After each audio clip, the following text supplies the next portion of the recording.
Dom zdravlja Vračar je jako bitna nama ustanova, bitna u tom smislu što je Vračar sa 65.000 stanovnika jedna stara opština, tu imamo negde oko 18.000 penzionera. To je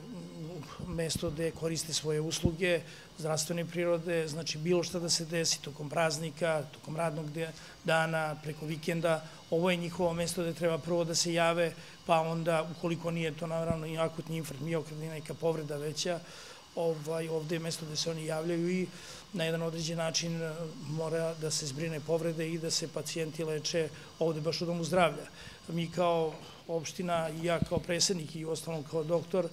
i moj član veća akademik Hadži Đokić nastojimo da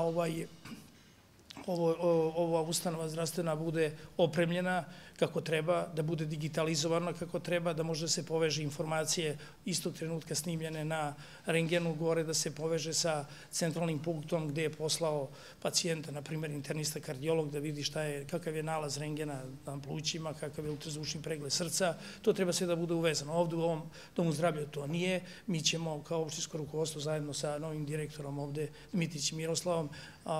apsolutno nastojati da se celokupna domu zdravlja i sve službe, ima ih 12, da se digitalizuju, da budu uvezani određenim,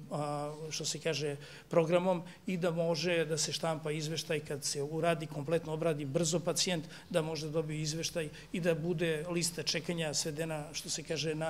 na nulu, da je, kako dođe pacijent, da mu se uradi sve brzo, od laboratorije, rengen pregleda, ultrazvučnog pregleda i naravno zaključnog mišljenja dotičnog doktora, da li je to internista, da li je to ginekolog, da li je to fizikalna medicina, znači da bude na usluzi apsolutno domu zdravlja